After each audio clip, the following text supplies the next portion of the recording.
Bonjour à toutes et à tous, j'espère que vous allez bien, moi ça va. Aujourd'hui je vous propose de traiter un sujet qui a littéralement inondé l'actualité française et internationale, à savoir la crise sanitaire avec la Covid-19. Alors vague après vague, cette crise sanitaire a appelé à bien des commentaires. On a aussi parlé de crise sociale, on a aussi parlé de crise économique et évidemment on a énormément commenté son aspect sanitaire. Mais pour ma part, je pense qu'on peut également parler d'une véritable faillite politique. Je te dis tout de suite pourquoi, c'est parti.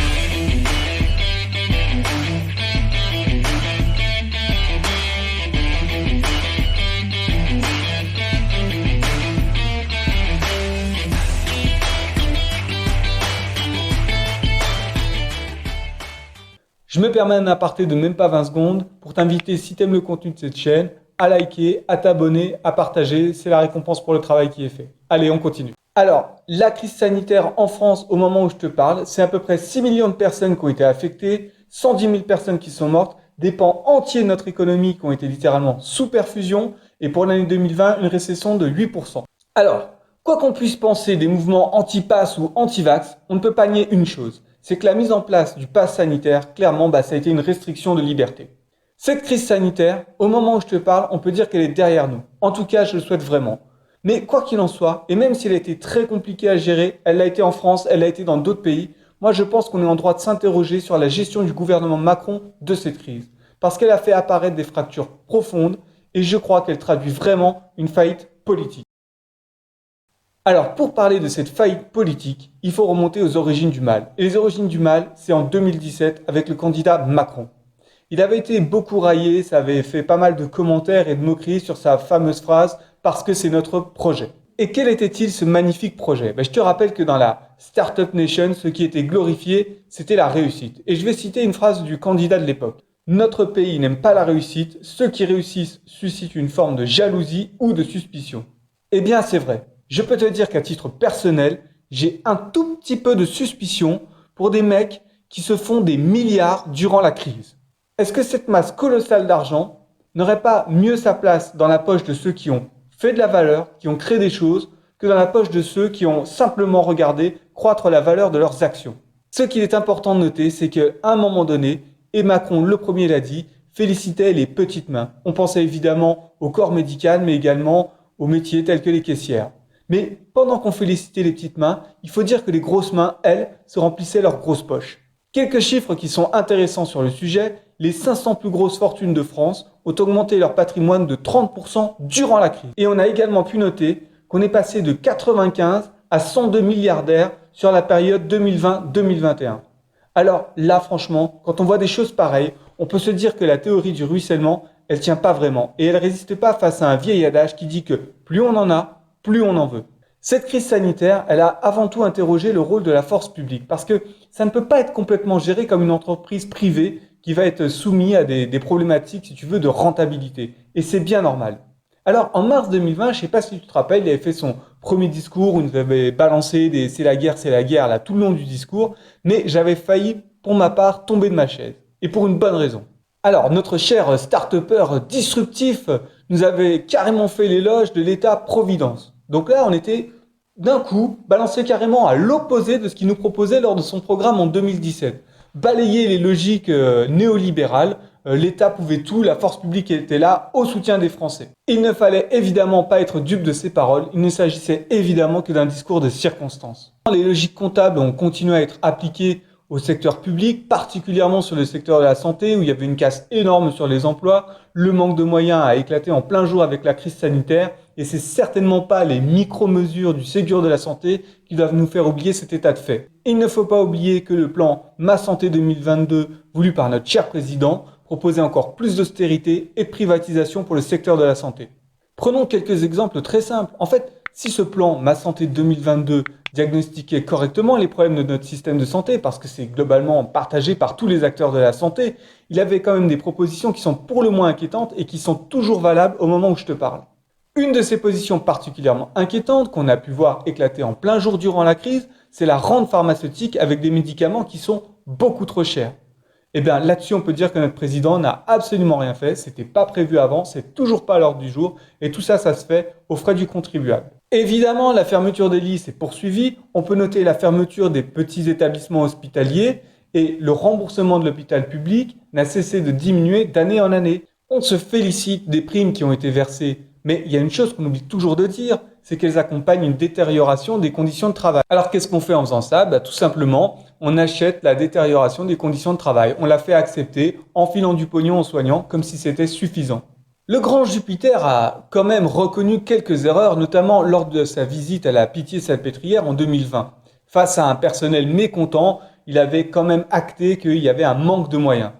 Mais c'était pas tout à fait son discours 2 ans auparavant. Ce qu'il nous disait dès 2017, c'est qu'il y avait un manque d'organisation et non pas un manque de moyens, comme si l'un excluait l'autre.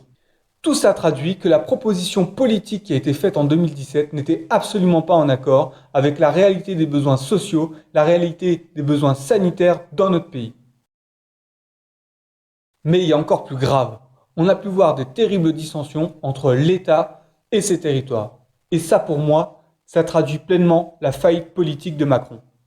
Les présidents de région s'en sont donnés à cœur joie, mais pas que. On a pu voir que de nombreux maires se sont également manifestés et ça a donné quelques épisodes pour le moins cocasses. Rappelle-toi de cette guerre pour les masques qui a eu lieu entre l'État et les collectivités, le premier ayant carrément réquisitionné les stocks des collectivités, c'était absolument ridicule. Ce fameux épisode s'était déroulé courant avril 2020 sur le tarmac de l'aéroport Bâle-Mulhouse où les militaires étaient carrément intervenus pour réquisitionner des masques. Les masques avaient été commandés à la base par la région Bourgogne-Franche-Comté et le département des Bouches-du-Rhône et ils avaient été réquisitionnés donc par les militaires.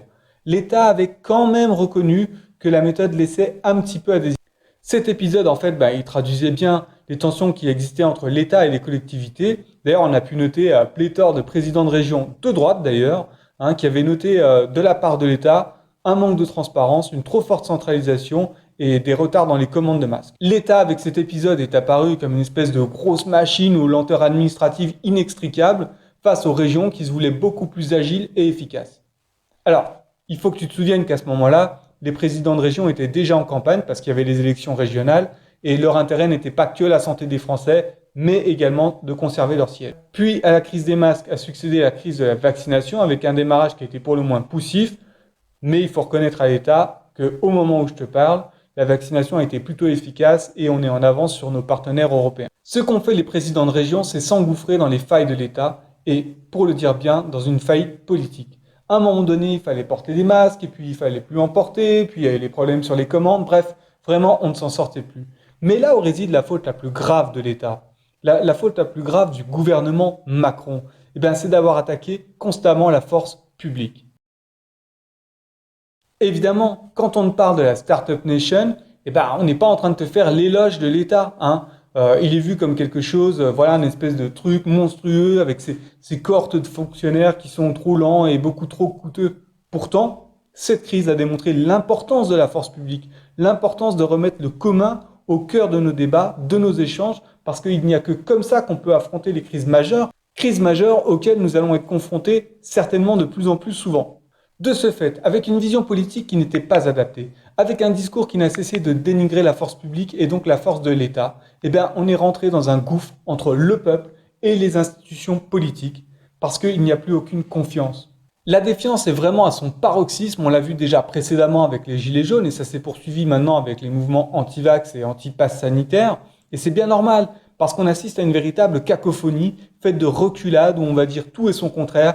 Les gens ne savent plus qui croire. On a donc vu exploser à ce moment-là tout ce qui était théorie du complot. Je pense que tu te rappelleras, il y avait eu un financement là pour le film Hold Up qui avait fait grand bruit. Et je vais faire le parallèle avec les prises de parole des présidents de région qui avaient remis en cause la place de l'État. En fait, chacun à son niveau va remettre en cause la parole, va porter le doute.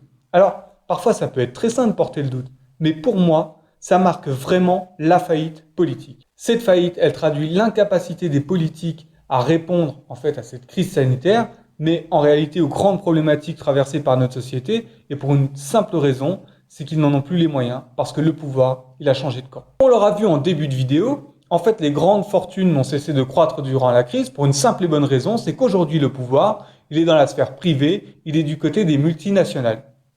La politique n'a plus les moyens de répondre, et en plus elle est constamment attaquée, on ne cesse de lui cracher dessus, de la dénigrer. Alors, on peut prendre des exemples, comme des Bigard ou des Lalanne, mais est-ce que tu penses vraiment que leur action, elle est positive et favorable? Parce que plus la politique est discréditée par ses propres actions, mais aussi par ceux qui la regardent, par ceux qui la commentent, et plus le pouvoir il va filer dans la sphère privée. Et le principe de la sphère privée, c'est qu'en fait, on ne te demandera pas ton avis sur les grandes décisions à prendre, sur les grands enjeux de société. Cette crise sanitaire, comme je te l'ai dit, elle traduit, à mon humble avis, une faillite politique. Et quand je dis faillite politique, il faut bien me comprendre. Ce que je veux dire, c'est une faillite de l'ensemble de notre système politique, électeurs inclus. Parce que, comme le dit le vieil adage, on a souvent les politiques que l'on mérite. On ne peut pas complètement dire que le peuple est étranger à son destin, parce qu'en réalité, c'est lui qui est majoritaire. Je crois sincèrement que cette crise, elle doit nous interroger, chacun d'entre nous, dans notre rôle de citoyen. Cette faillite, elle renforce les inégalités, les caissières et caissiers héros d'hier sont désormais les grands oubliés, les grandes fortunes continuent de croître, notre bien commun se dégrade, je parlais des hôpitaux, mais c'est pas le seul service public qui est impacté, et surtout la confiance dans les institutions et dans le politique est complètement en berne. À l'heure des grands défis, cette crise sanitaire a démontré que notre système politique n'était pas à la hauteur des grands enjeux de notre époque. Cette crise, elle doit nous amener à repenser notre modèle. Je ne suis pas un grand défenseur de la 6ème République, mais je pense que l'idée est intéressante et on aura l'occasion d'aborder ce sujet dans une prochaine vidéo. Les dernières interventions du grand Jupiter montrent qu'il est carrément en campagne et que les leçons qu'il avait soi-disant tirées de la crise sont déjà loin derrière lui. Quoi qu'il en soit, on a vraiment besoin de changement.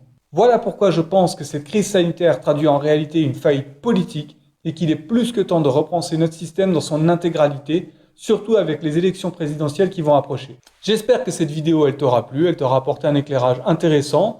Si jamais t'as aimé, n'hésite pas à liker, à partager, à t'abonner à la chaîne. Je te dis à très bientôt pour un prochain épisode. Ciao!